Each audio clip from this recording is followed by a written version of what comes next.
Bonjour Pape. Bonjour Mamadou, bonjour Moïse. Bonjour Bon- Moïse. bonjour Pape. Aujourd'hui, c'est toute la région, de Marseille à Nice, en passant par Cannes, toute la Côte d'Azur. Tout le monde est à l'écoute pour écouter la voix de l'expert, Pape Diouf, qu'on ne présente plus, qui est un icône du sport, un icône du football sénégalais et du football européen, Mondial. ancien président de l'Olympique de Marseille, l'homme qui est parti de l'OM avec, en laissant dans la caisse plus de 40 millions d'euros de bénéfices. C'est un exploit et ça c'est à signaler. Et Pape est aujourd'hui notre invité. En tant que binationaux, Pape est sénégalais d'origine et français, comme nous autres. Nous sommes des Sénégalais d'ailleurs, on vient d'ailleurs, mais nous sommes aussi des Français par rapport à notre parcours, par rapport à notre naissance. Donc aujourd'hui, c'est la France qui est restée en course. La France a gagné hier, nous sommes tous derrière la France. Mais revenons à notre mouton. Pape, je reviens vers vous. Oui. Ma première question, c'est le Sénégal. Tous les observateurs du monde ont constaté et ont reconnu que ce Sénégal pouvait atteindre le deuxième tour et que c'est un gâchis de ne pas voir cette équipe atteindre le deuxième tour. Est-ce un problème de talent? Est-ce un problème d'entraîneur? Est-ce un problème d'organisation fédérale? Difficile évidemment de répondre de manière précise à cette question. Ce que je peux dire, c'est que très certainement ce n'est pas un problème de talent, puisqu'on sait que l'équipe du Sénégal en recèle suffisamment.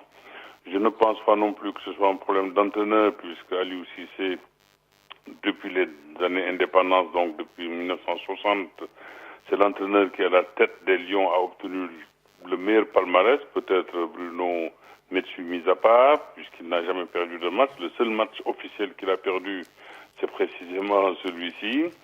Un problème d'organisation sans doute, puisque ce n'est pas nouveau, ce n'est pas seulement propre au Sénégal. C'est un problème qui est global et qui est général à toutes les équipes africaines. Il y a sans doute cet aspect-là qu'il faut retenir, mais je crois que dans cette élimination, ce qu'il faut d'abord voir, c'est simplement un manque de réussite, certes, mais aussi, je pense, peut-être un manque d'audace. Et je crois que cela a été la marque de toutes les équipes africaines présentes dans ce mondial. À un moment donné, toutes, elles ont été attentistes, elles ont attendu d'être menées au score avant de jeter toute leur force dans la bataille. Et on sait que la meilleure manière, effectivement, de s'exposer, c'est précisément d'être attentiste. Alors oui, je crois que le Sénégal aurait dû déjà, face au Japon, jouer beaucoup plus sur ses qualités que d'attendre les Japonais. Et que face à la Colombie aussi, le Sénégal aurait dû peut-être jouer 90 minutes et non pas une partie seulement de la rencontre.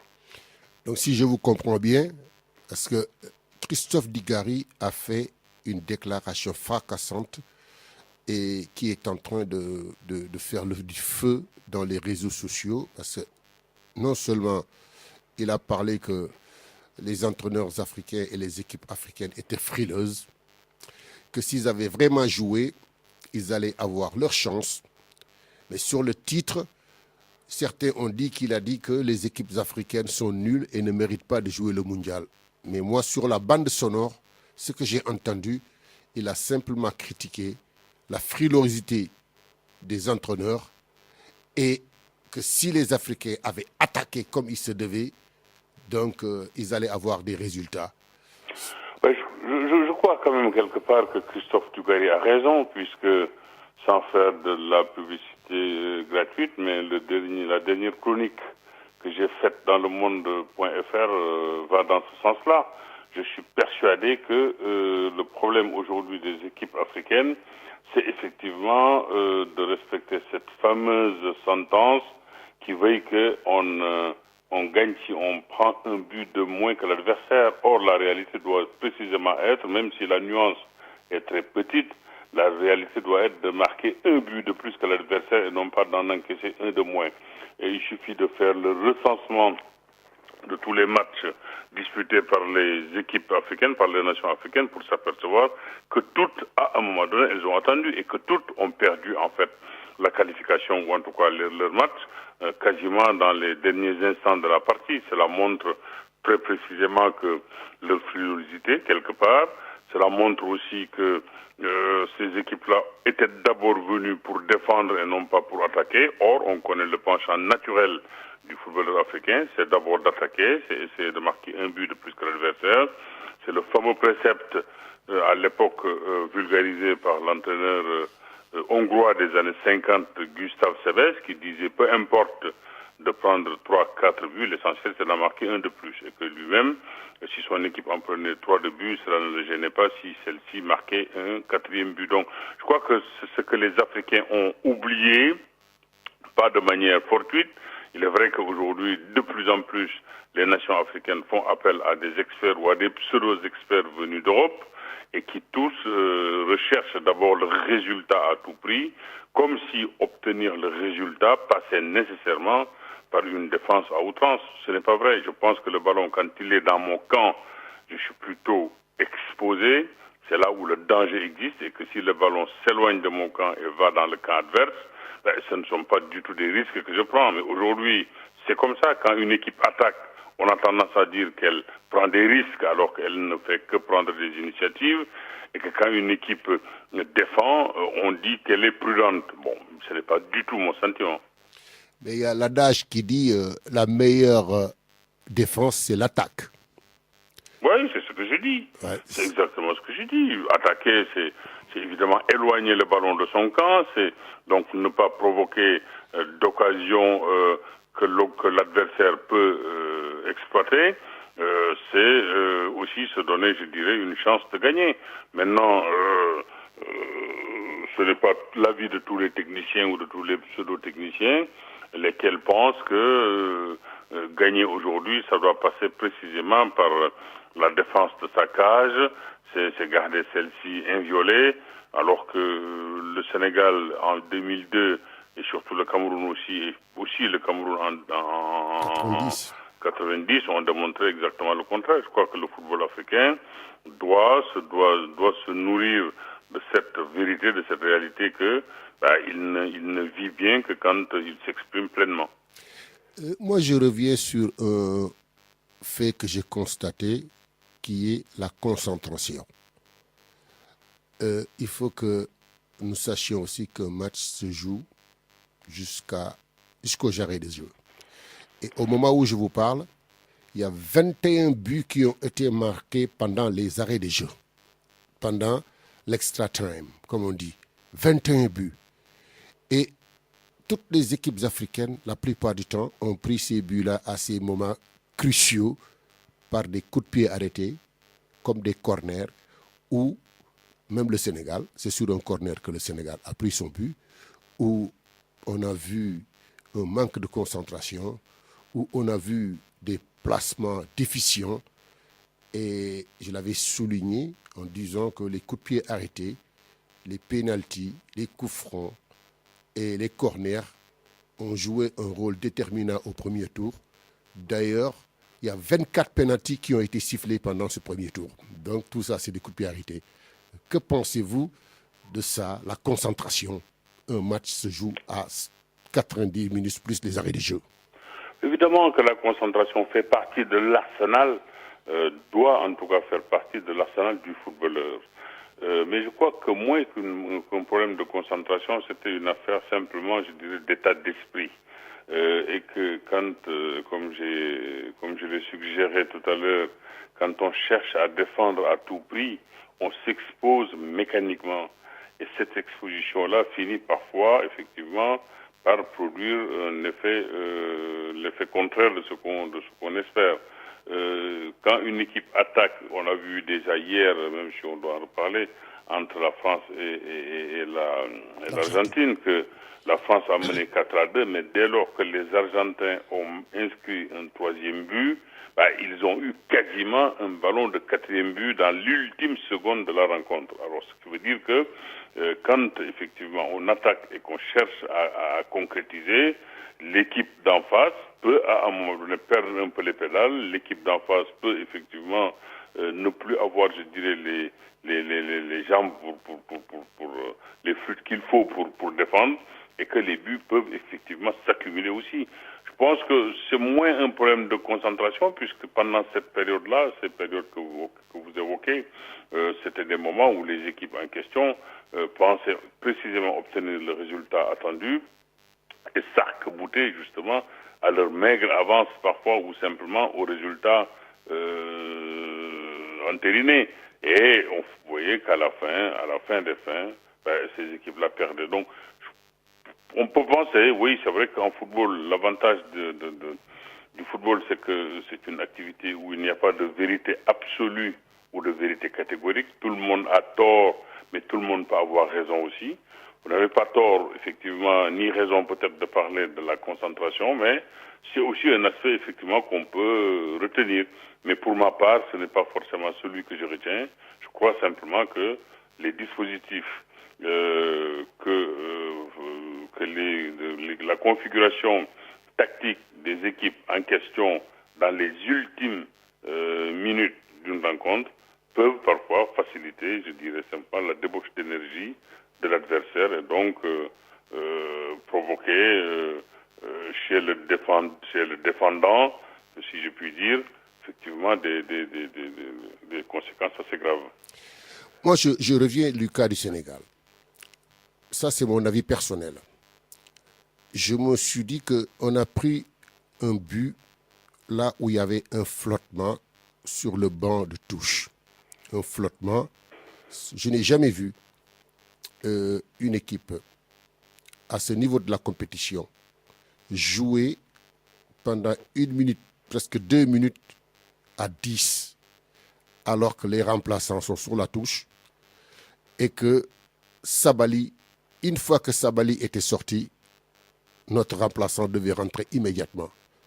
Et c'est ce flottement qui a amené que Diao Baldé Keïta était obligé de jouer latéral, et c'est lui qui a provoqué le corner qui a amené le but. Et on ne fait pas de changement pendant qu'il y a un corner. Wagé est rentré. Avant que Wagé se retourne, le ballon est déjà parti et toute la défense était déconcentrée. Et pour moi, ce sont ces détails qu'on néglige. Ce sont ces détails qui tuent. Ces mêmes détails nous avaient coûté une finale de Coupe d'Afrique en Égypte, en demi-finale, lorsque Mido et son entraîneur se disputaient. Les Sénégalais étaient tellement distraits, pas concentrés. Sur une touche de balle, débordement, centre, ils marquent pour nous éliminer. Donc c'est ça qui m'a fait mal. On avait le match en main. Et à cause de cet incident, cette erreur, c'est une faute technique. Moi, je le dis, c'est une faute technique du banc. Aliou Cissé et son équipe, je ne sais pas qu'est-ce qui s'est passé. Il paraît, selon les reporters de BIN, ils étaient en train d'hésiter entre maître Karambodge. Ça ne se discute pas. Ça doit être automatique. Et les joueurs devaient être prêts. C'est de ça que je parle pas. Ça ne pardonne pas à un haut niveau. C'est votre avis. C'est votre avis. Mais moi, je peux tout à fait comprendre que sur un banc de touche, les techniciens prennent un peu le temps parfois de savoir qui il faut mettre, qui il ne faut pas mettre. De ce point de vue-là, pour avoir vécu ça très souvent en direct, je pense que ce sont des choses qui peuvent arriver. Et à chaque fois que ça arrive, si à chaque fois que ça arrive, il devait y avoir des buts, effectivement, on le saurait. Ce n'est pas tout à fait exact. Cependant, oui, on ne procède pas à un changement. En règle générale, c'est ce que la règle veut bien nous apprendre, on ne procède pas à un changement lorsque un tir est envisagé, lorsque le ballon est arrêté comme contre la Colombie, lorsque le Sénégal a concédé le corner. C'est un fait que il fallait peut-être laisser le dispositif tel qu'il était, en attendant que le corner de l'adversaire soit tiré, avant d'envisager le remplacement. Mais ça aurait allongé encore, de toute façon, le temps du remplacement. Moi, je pense que ce sont effectivement des choses dont on parle. Je n'appelle pas ça des détails. Pour moi, le détail n'existe pas. Parce que sur l'essentiel, on est toujours d'accord. Dans tous les domaines, sur l'essentiel, les gens sont toujours d'accord. Ce sont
avant le match, rares sont ceux qui ont la lucidité ou la clarté de nous éclairer, d'éclairer les voies. Bon, alors, moi je pars du principe, parce que je connais Moïse, je sais que le football effectivement est aussi sa passion et qu'il en parle non sans connaissance, effectivement, que je peux ne pas tout à fait être d'accord avec cette interprétation-là. Je pense que les techniciens sénégalais avaient tout à fait ce droit d'envisager d'abord la meilleure solution pour le remplacement de Sabali avant de procéder à un changement. Maintenant, il est vrai aussi que chacun peut avoir son avis sur la question. Oui, il y a le cas Aliou Cissé qui encore pose problème aux Sénégalais. Dans les réseaux sociaux, on entend tout et son contraire. Qu'Aliou Cissé est limité, qu'avec Aliou Cissé, on ne gagnera rien. Il faut le changer. Qu'est-ce que vous en pensez? Ben, on n'a jamais rien gagné depuis 1960. Depuis 1960, l'année de l'indépendance, jusqu'à aujourd'hui, en 2018, on n'a jamais rien gagné. Avec des Blancs venus de France ou d'Europe, avec, je dirais, des Brésiliens. On a tout essayé, on n'a jamais rien gagné. Ni en club, ni en sélection. Si on met entre parenthèses la victoire acquise en 1963 au Jeu de l'amitié de Dakar. Si on met cette petite victoire-là entre parenthèses, nous n'avons jamais rien gagné. Alors, comment peut-on faire porter à Aliou Cissé tous les maux aujourd'hui dont souffre le football sénégalais? Ça n'a pas de sens. D'autant que j'ai dit ça en préambule qu'Aliou Cissé est aujourd'hui le seul entraîneur du Sénégal qui n'avait jusqu'à présent jamais perdu un seul match officiel. Le seul match officiel qu'il avait perdu a été rejoué. C'était en Afrique du Sud. Donc, on ne peut quand même pas dire de ce garçon-là aujourd'hui qu'on ne gagnera rien sans lui. On n'a jamais rien gagné sans lui. Donc aujourd'hui, en vérité, on ne fait que continuer sur une lancée qu'on connaît depuis 1960, répétons-le.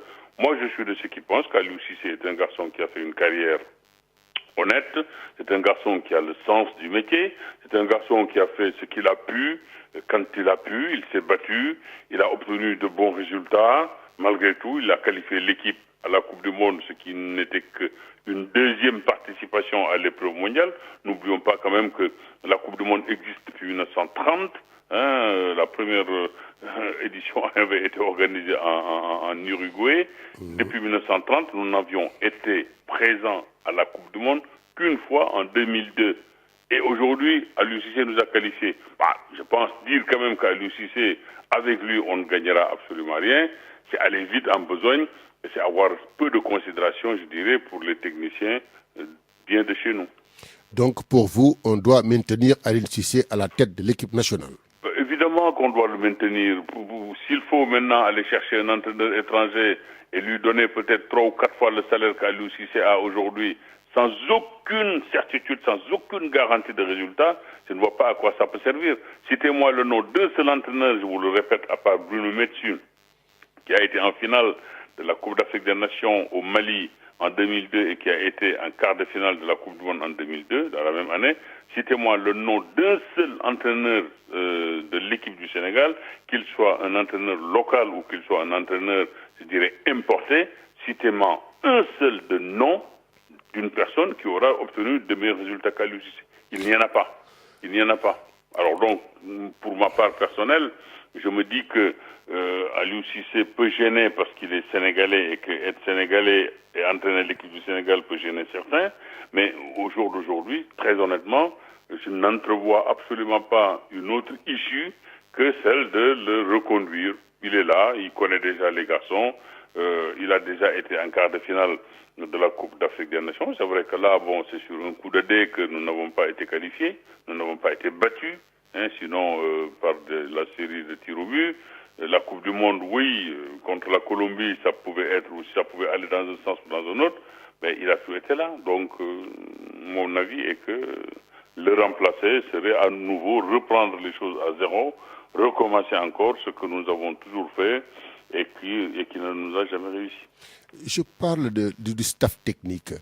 Un garçon comme Daf actuellement, c'est l'un des Sénégalais les plus diplômés et l'un des entraîneurs les plus diplômés au monde. Il a même le diplôme de l'UEFA pour entraîner partout. Et dans l'équipe nationale du Sénégal, il ne fait même pas partie du staff, il vient pour des piges. C'est-à-dire, il est en France et chaque fois que l'équipe nationale a des matchs, il s'arrange pour venir aider l'équipe nationale du Sénégal. Mais pourquoi ne pas l'intégrer directement dans l'équipe nationale? D'abord, il faut savoir est-ce qu'il le désire, est-ce qu'il le veut, est-ce qu'il a envie de quitter Sochaux où il a sa famille. D'abord, c'est une question. L'autre question est de savoir pourquoi, s'il est si diplômé, s'il est si performant que ça, Sochaux ne le prend pas comme entraîneur en chef, mais va chercher un autre entraîneur. Bon, ce sont quand même des questions légitimes qu'on peut se poser. La troisième chose que je dirais à son propos, c'est que il est là malgré tout. Dès lors que l'équipe du Sénégal joue, on fait appel à lui et il est le second de Aliou Cissé. Donc, sur ce plan-là, je pense quand même qu'on ne peut pas spéculer. D'autant moins que l'histoire de l'entraîneur, moi, ceux qui me connaissent savent que j'ai toujours eu tendance à relativiser le rôle d'un entraîneur. Souvenez-vous à une époque, lorsque tout le monde disait que Mourinho était le meilleur entraîneur du monde, j'étais un des rares à me demander sur quoi les gens qui faisaient cette affirmation s'adossaient pour dire que Mourinho était le meilleur entraîneur du monde. En quoi? Je ne dis pas qu'il ne faisait pas partie peut-être des meilleurs, mais en quoi il était le meilleur du monde? Parce qu'il gagnait. En quoi? Oui, je n'ai pas fini. En quoi il était meilleur que Capello? En quoi il était meilleur que Lippi? En quoi il était meilleur que Ferguson, qui eux aussi ont gagné? Qu'on me dise que Messi, que Ronaldo sont les meilleurs joueurs du monde, il y a des éléments objectifs d'appréciation. Et là, ensuite, 2 ou 3 ans après, Mourinho n'était plus à la mode, il n'était plus à la page, on l'a oublié. Après est venu l'ère de Pep Guardiola. Pour tout le monde, c'est le meilleur du monde. Pep Guardiola, on ne parlait plus que Guardiola. Il lui a suffi de perdre 2-3 matchs, dont une double confrontation contre Liverpool, pour que ceux qui avaient la même affirmation du meilleur entraîneur du monde commencent à effectuer des pas en arrière. Alors, je crois que sur ce plan-là, il faut être, c'est vrai, prudent. On ne peut pas parler d'un entraîneur comme étant le meilleur à une époque. Je crois qu'un entraîneur, c'est l'homme d'une situation, c'est l'homme d'un moment, c'est l'homme d'un effectif. C'est quelqu'un, effectivement, qui peut parfaitement réussir une année et l'année d'après, mais moins réussir. On l'a vu. On a vu parfois des entraîneurs réussir des résultats exceptionnels. L'année d'après, voir leur équipe ou leur sélection être remaniée, renforcée, et ces gens-là d'obtenir de moins bons résultats. Donc sur ce plan-là, je crois que j'en reviens à ce que je disais tout à l'heure. Le football a ceci de particulier que on peut dire un peu ce qu'on veut sans la crainte d'être démenti. Il y a beaucoup de spectateurs et beaucoup d'amis qui m'ont posé la question, mais pourquoi Pape n'était pas en Russie? Je dis, écoutez, peut-être un jour quand l'occasion se présentera, vous lui demanderez. L'occasion s'est présentée. Pourquoi Pape, vous n'étiez pas en Russie? Parce que simplement, j'ai fait déjà plusieurs Coupes du Monde, j'ai fait plusieurs grandes compétitions internationales. J'ai pris aujourd'hui effectivement la retraite. Je ne suis plus dans la Anticipé. comment vous dire ça, dans l'activité au quotidien. Je reste un observateur, attentif certes des choses du football, mais bon, je prends un peu plus de temps pour la famille, je prends un peu plus de temps pour la lecture aussi, les livres que j'ai accumulés et que je n'ai pas lus. Mais il me semble, aller en Russie, c'était ou aller en spectateur, simplement. Hein, bon, ce qu'on fait bien mieux sur son canapé en regardant la télévision, ou y aller au titre, je dirais, à un titre quelconque. Bon, mais où pour cela, il faut déjà avoir été Le titre sollicité quelconque, pour c'est ça. que beaucoup de gens se sont indignés que le Sénégal, l'État du Sénégal, la fédération ou les ministères ne vous a pas invité officiellement pour ce que vous représentez dans le monde du football. Oui, bon, mais ça, je remercie en tout cas ceux qui ont cette sympathie et cette amitié pour moi. Je ne dirais pas que cela ne me touche pas, mais fondamentalement, je pars du principe aussi qu'à la tête de l'équipe du Sénégal, il y avait déjà des gens, des hommes ou des femmes qui étaient là depuis fort longtemps, qui ont travaillé longtemps, qui ont beaucoup travaillé, et qui peut-être pensaient aussi qu'ils étaient tout à fait en mesure et en capacité de conduire la délégation sénégalaise. Donc, moi, je n'avais pas de prétention particulière, aucune prétention même particulière, donc je n'ai pas été, on n'a pas fait appel à moi, je n'ai pas non plus fait des coudes pour essayer de faire partie de cette délégation-là. Voilà, mais ça c'est la vie qui veut que les choses soient comme ça. Et revenons maintenant à la vidéo. La vidéo qui est quand même la vedette de ce mondial. Qu'il n'y a pas un jour où on ne parle pas de la vidéo, de telle sorte que ça me rappelle la phrase de Platini qui disait que tant que je suis dans le football, tant que je suis à l'UEFA, la vidéo ne passera pas parce que la vidéo va tuer l'esprit du football et l'esprit du jeu. Et la vidéo est en train de faire des ravages en Afrique. Les Sénégalais se sont dit que Sadio Mané, il y avait penalty. Et on parle des cas du Nigeria, des cas du Maroc. Le Maroc a porté plainte. Et les Africains, De l'Iran. même l'Iran, les Africains unanimement sont en train de se braquer sur la FIFA je sais pas, parce que par colère. Il y a aussi Giroud qui est venu ajouter un petit peu de piment dans la sauce en disant que bon, c'est la FIFA qui a téléphoné pour qu'on annule le pénalty du Sénégal. Et vous comprenez, dans les réseaux sociaux, ça part dans tous les sens et on est en train même de sortir des choses qui ne méritent pas d'être sorties parce que le football n'est qu'un jeu. Le football, c'est pour rassembler les peuples. Tout à l'heure, je ferai le récapitulatif du mondial, de sa création jusqu'à maintenant, et toutes les équipes qui ont gagné le mondial, et les Africains aussi dans le mondial. Donc, qu'est-ce que vous pensez de ce problème de vidéo et du but? Moi, d'abord, il faut dire une chose. Au niveau de l'acceptation ou pas de la vidéo, ma position était connue de ceux qui m'étaient proches. Moi, je suis contre la vidéo. Pas pour les mêmes raisons peut-être que tout le monde, mais en tout cas, j'ai toujours été contre cette pratique-là, partant de l'idée que le football, la légende du football, s'est aussi nourri de ses erreurs et même parfois de ses erreurs les plus spectaculaires. Souvenons-nous encore de la main de Dieu, hein, sans cette, avec la vidéo, je dirais, cette main de Dieu rentrée dans la légende n'aurait jamais été tricotée ou en tout cas évoquée à ce propos. Certes, il y a eu des équipes, notamment africaines, qui ont subi le contre-coup de la vidéo et qui ont des raisons objectives, je dirais, de se plaindre. Vous avez évoqué effectivement le penalty ou le non-penalty sifflé ou pas sifflé contre Sadio Mané. Je suis de ceux qui, et je l'ai dit sur un plateau de télévision, je suis de ceux qui pensent que dans l'esprit il y avait un penalty puisque Sadio Mané a été déséquilibré par le tacle de son adversaire. Donc on aurait pu, sans heurter les sensibilités, permettre au Sénégal de bénéficier d'un penalty. Petite parenthèse, un penalty ne veut pas dire un but. Un penalty, il faut le tirer quand même. Mais bon, c'était quand même, à mon sens, un penalty.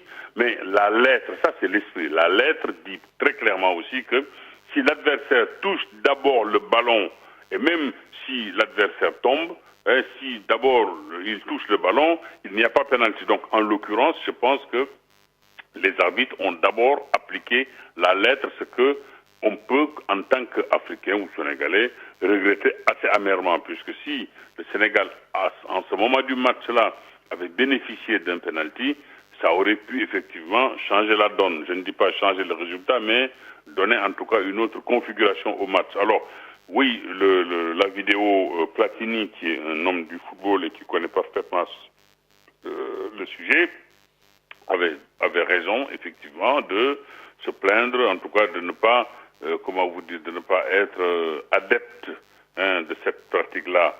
Je suis comme lui.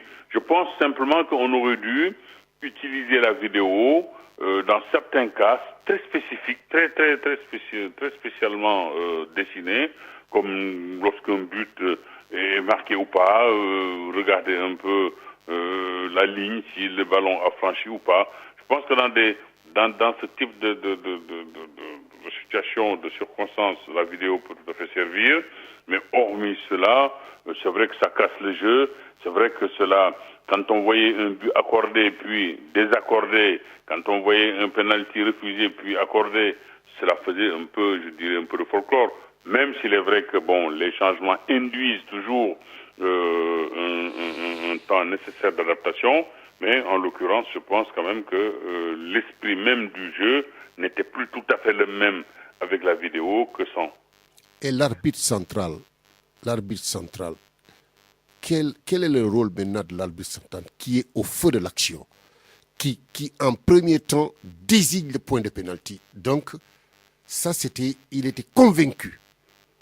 Et d'un seul coup, on le désavoue par la vidéo. Donc, à quoi sert l'arbitre central maintenant? Non, c'est ça que je disais. L'arbitre a sans doute jugé comme moi j'ai jugé, c'est-à-dire l'esprit. Il a vu effectivement que le garçon qui partait au but avait été déséquilibré par le tacle. Évidemment, ce qui, dans l'esprit, valait un penalty au Sénégalais. C'était évident et c'est ce que l'arbitre central a apprécié et jugé. Ensuite, il y a aujourd'hui, c'est le règlement qui le veuille, il y a d'autres arbitres qui sont à côté, qui eux scrutent la vidéo et qui, peut-être au lieu de jouer ou au lieu de penser à l'esprit même, ont pensé à la lettre. Le règlement, ils l'ont appliqué à la lettre. 1 plus 1 égale 2. Voilà. Alors que 2, ça peut être 3 moins 1. Voilà, la réalité est là. À partir de ce moment-là, l'arbitre central, on l'a vu, ça a quand même... il a toujours son rôle. Sauf que ce rôle, aujourd'hui, a évolué. Ce rôle a changé. Là aussi, comme j'ai dit, il faut essayer de s'adapter. Même si, une fois encore, je le redis, je suis de ceux qui sont contre l'application systématique de la vidéo, puisque cela tue un peu le football tel que nous l'avons connu et aimé.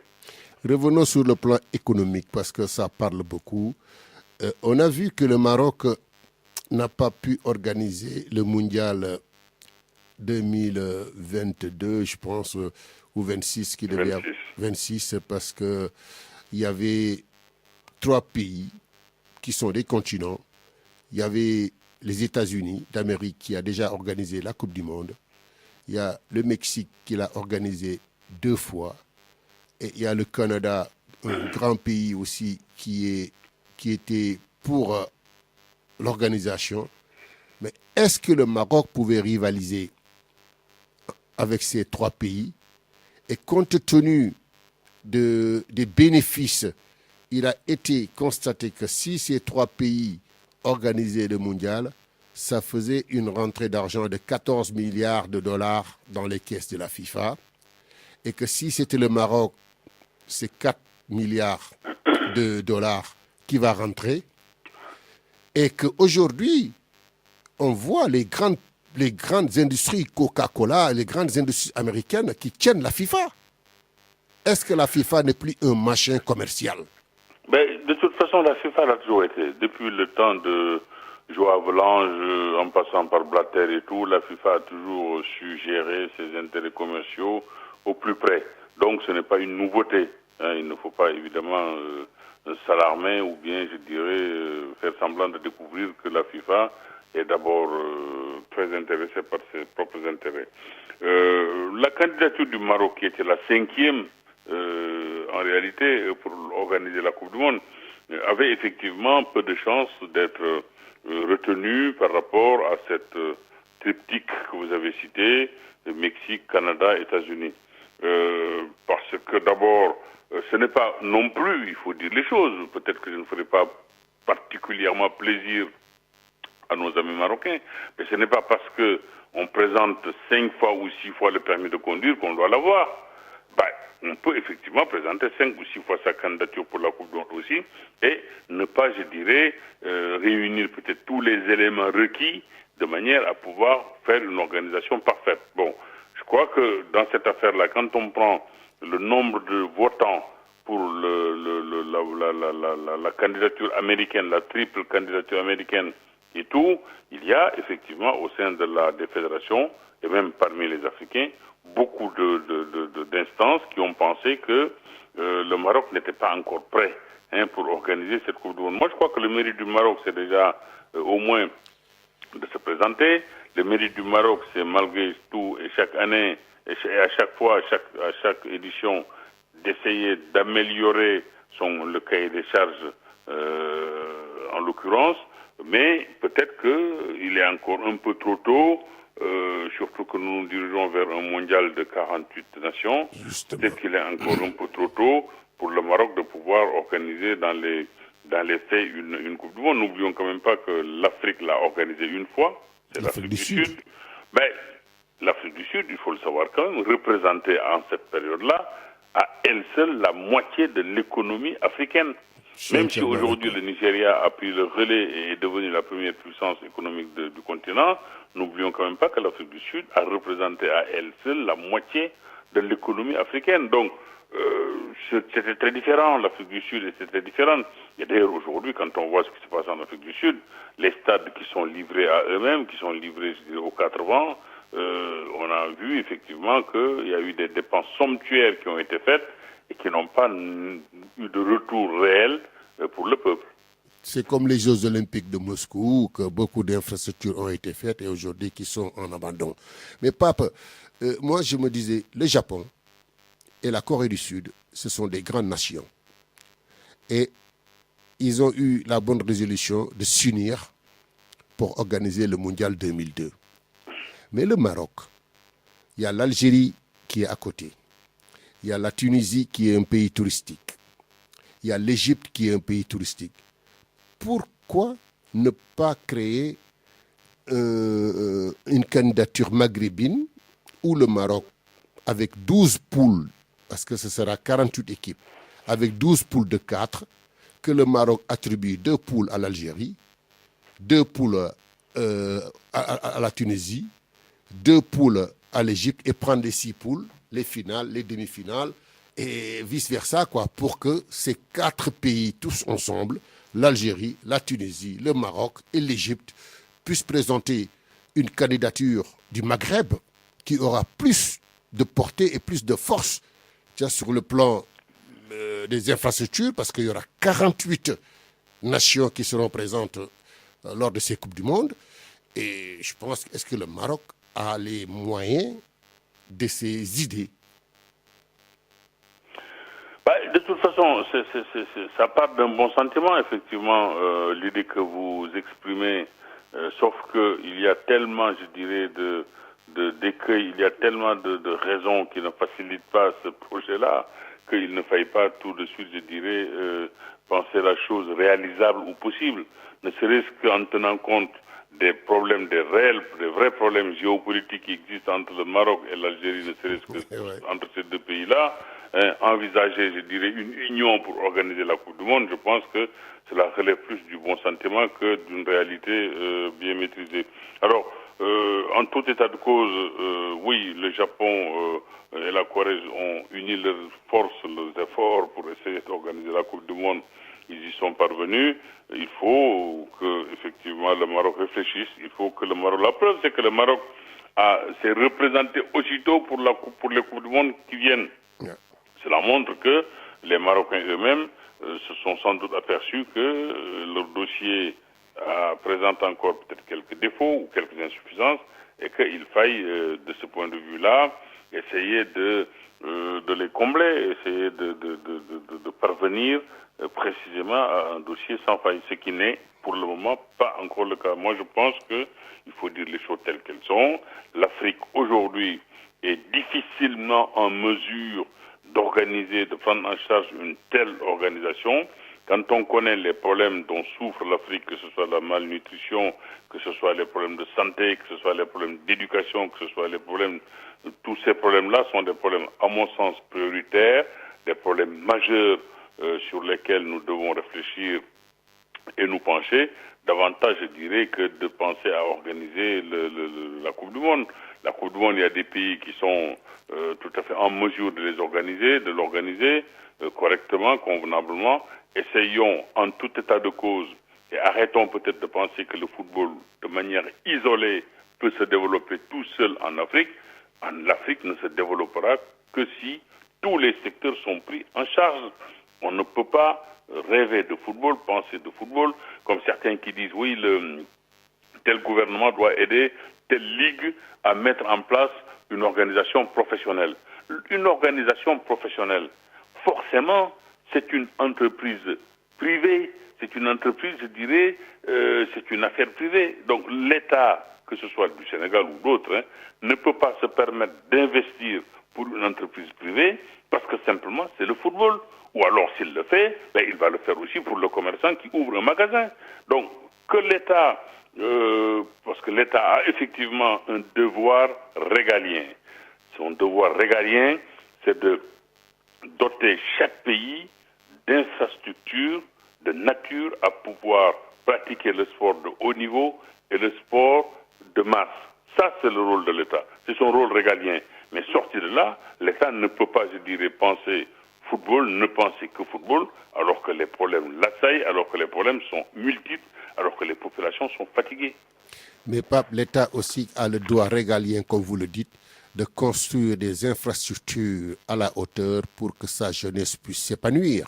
C'est pas ce que je viens de dire, c'est ce que j'ai dit. J'ai dit que le devoir régalien de l'État, c'est précisément de doter chaque pays d'infrastructures pour permettre la pratique du sport. Vous savez que... Parce que le sport aussi relève de la santé. Je n'ai pas dit autre chose. Je n'ai pas dit autre chose.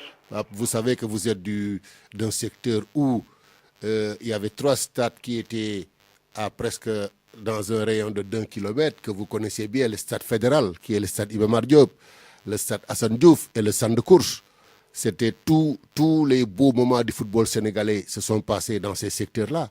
Et quand je constate qu'aujourd'hui, à Dakar, le Dakar Plateau, une capitale, n'a même pas d'infrastructure sportive digne de ce nom, mais je me dis que sur le côté environnemental, est-ce que l'État n'est pas en train d'aller contre les intérêts des populations? Écoutez, là, on peut faire une émission sportive, on peut faire une émission aussi sur, je dirais, la gestion des États. Ça, c'est autre chose. Moi, la seule chose que je peux dire très clairement, c'est que en parlant d'infrastructures sportives, il n'y a pas que le Sénégal qui souffre de ce manque-là. D'autres pays africains souffrent de ce manque-là. Même si des pays font des efforts comme le Cap-Vert aujourd'hui, à Praia, qui est une petite capitale, il y a beaucoup d'enceintes sportives qui permettent précisément la pratique du sport, pas seulement du football, mais du sport. Donc moi, évidemment que je suis plutôt pour que nos États pensent un peu à la jeunesse. Je suis un peu pour que nos États privilégient aussi la pratique du sport, mais entendu comme, je dirais, apport sanitaire, parce qu'il faut le dire, ce n'est pas simplement comme certains le pensent, oui, il faut que notre football avance, il faut que l'État paye le football. L'État, dans quelques pays africains, n'a pas à payer le football.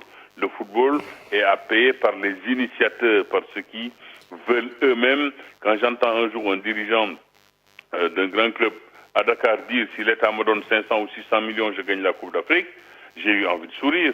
Parce que quelqu'un d'autre pouvait dire, si l'État me donne 500 ou 600 millions, société, et j'emploie 20 personnes.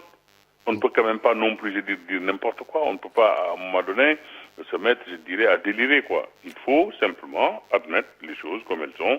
L'Afrique aujourd'hui est exsangue, pas seulement sur le plan sportif, je l'ai dit, sur le plan de la santé, sur le plan de l'éducation, sur le plan nutrition. Il y a beaucoup de problèmes qui se posent à l'Afrique et je crois que ces problèmes-là doivent être résolus à peu près en même temps sans qu'il n'y ait ici ou là, je dirais, une prédilection pour tel ou tel problème. Un corps sain dans un esprit sain, ce qui fait que bon, il y aura plus de santé. Mais pas en vous entendant parlant, mais je vous vois comme un grand politicien. Pourquoi ne vous engagez pas dans la politique sénégalaise? Bah, vous savez, la politique, c'est pas une activité qui m'attire particulièrement. La politique politicienne ne m'attire pas particulièrement parce que de toute façon, quand on est dans la politique politicienne, on est à un moment donné phagocyté par l'idéologie. Ou alors on est dans une camisole de force si on appartient à un mouvement ou un parti politique qui lancerait un mot d'ordre. Moi, la politique ne me passionne que sous son angle sociologique, que sous son angle science politique. Bon, maintenant, je suis, je pense, assez indépendant, assez libre d'esprit pour ne pas m'engager, je dirais, de manière à me faire phagocyter par des partis ou par une idéologie. Voilà. Maintenant, je reste, comme je l'ai dit tout à l'heure, assez attentif à tout ce qui se passe, à dire ce que je pense quand on me le demande.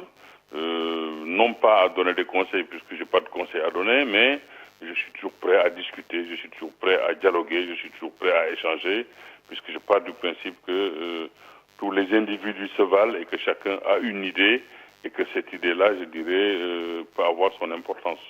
Oui, mais il ne faut pas aussi que vous vous négligiez. Vous êtes un icône. Ne refusez pas ce que Dieu vous a donné. Votre voix compte. Et quand vous êtes une personnalité connue dans le monde entier, à un moment donné, les gens attendent de toi aussi que tu lèves le ton. C'est de ça que je parle. Il ne faut pas modestie Oui, oblige. mais je n'ai jamais refusé ça. C'est ce que je disais tout à l'heure, que je suis toujours prêt à discuter, je suis toujours prêt à dialoguer. Il n'y a pas de problème du tout. Mais, contrairement à beaucoup, je pense, et ce n'est pas du tout faire preuve d'humilité, mais c'est peut-être même faire preuve d'intelligence, hein, c'est vous le dire. On ne sait jamais ce que les gens sont porteurs de tout. Les gens peuvent aussi avoir leurs propres idées. Les gens peuvent avoir une expérience que je n'ai pas personnellement.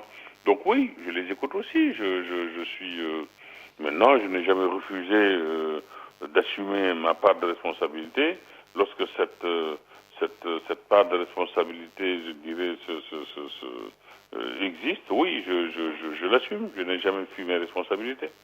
Lors du tirage du mondial, vous avez fait une déclaration sur quelle sera la position des Africains. Est-ce que une équipe africaine sera parmi les 4 premiers? Vous avez dit non.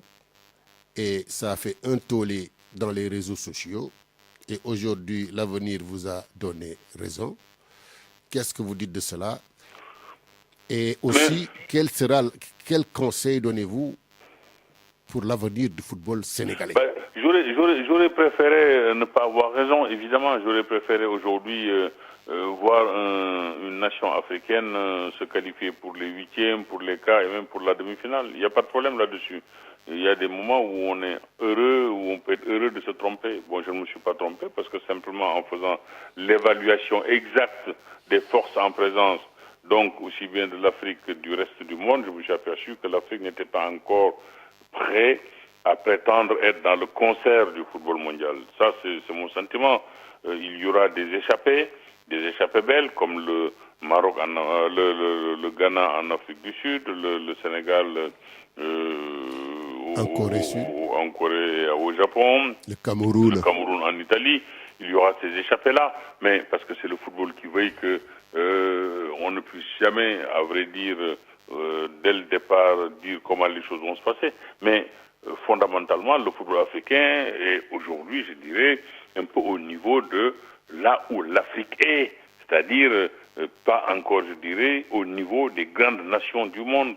Ça, c'est une évidence. Nier ça, c'est nier l'évidence. Donc, faire ce type de pronostic que j'avais fait n'était pas non plus, ne relevait pas des 12 travaux d'Hercule. Cela dit, je reste quand même résolument confiant, je reste résolument optimiste aussi que les choses iront sans doute de mieux en mieux. Déjà, quand qu'une nation africaine ne se qualifie pas des préliminaires, ça provoque du brouhaha. Alors qu'avant, ça n'existait pas du tout. On n'attendait absolument pas de voir une nation africaine sortir des groupes. La première nation africaine a joué vraiment une Coupe du Monde des temps modernes, c'était en 70, le Maroc, qui avait presque tenu un échec l'Allemagne en ne perdant que par 2-1. Bon, mais depuis lors, il y a eu des changements. Aujourd'hui, nos footballeurs, qui sont la plupart du temps des footballeurs évoluant en Europe, ce sont des joueurs qui ne cultivent plus le complexe qui naguère, mais faisait qu'ils avaient du mal face à des grandes nations. Aujourd'hui, même s'ils ne jouent plus, mais je vois mal qu'est-ce qu'un Drogba peut avoir comme complexe vis-à-vis de certains joueurs anglais, des Lampard et tout, jouant dans la même équipe que lui. Donc, il y a eu des progrès. Malheureusement, les progrès dont profitent les nations, les sélections, ne sont pas, je dirais, notables sur le plan local. Puisqu'aujourd'hui, que vous allez en Côte d'Ivoire, au Sénégal ou au Cameroun, les grands derbys d'antan ont disparu. Les publics ont disparu. Il n'y a quasiment plus dans les stades. Vous allez voir un match de championnat, que ce soit au Sénégal ou en Côte d'Ivoire, si vous réunissez 1000 personnes, c'est un grand maximum. C'est un peu dommage. Ce sont les télés, ce sont les grandes nations qui sont venues nous vendre des produits qui nous a détournés de nos sports de base, que tout le monde maintenant regarde la télé. Bon, ça c'est un fait, mais pas. En 1994, à Atlanta, le Nigeria a gagné le titre olympique. En 2000, à Sydney, le Cameroun a gagné le titre olympique. Et je vous dis que il y avait des Ronaldo, les Ronaldinho, les Suarez, tous les joueurs que tu vois, les grands joueurs étaient tous dans la compétition. Donc je me suis dit que dans dans les années 90-2000, l'Afrique n'était pas loin. Moi, j'étais sûr en mon âme et conscience, à la Coupe du Monde qui s'est jouée en 94, que le Nigeria avait le potentiel d'être champion du monde. 2 ans après, le Nigeria me l'a prouvé en gagnant les Jeux Olympiques.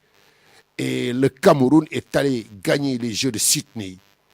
Et là, d'un seul coup, les gens nous disent que le football africain, ils n'ont pas le niveau, et ceci et cela. Bon, est-ce que quand on aura des équipes à 48, est-ce que l'Afrique ne va pas fausser le jeu avec plus de clubs qui n'arriveront pas au premier tour et tout cela? Donc, expliquez-moi, est-ce que le football africain a régressé ou bien a progressé par rapport à ces résultats?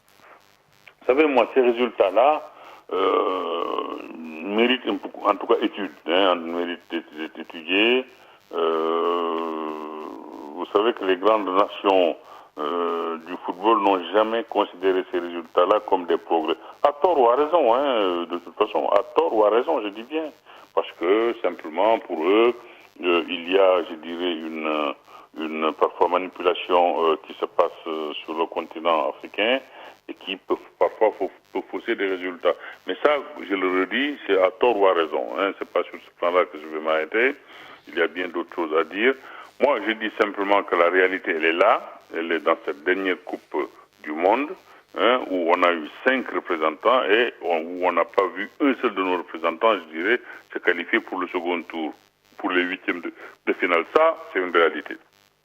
Le reste, un coup d'éclat sans avenir, sans suite, pour moi, restera un coup d'éclat.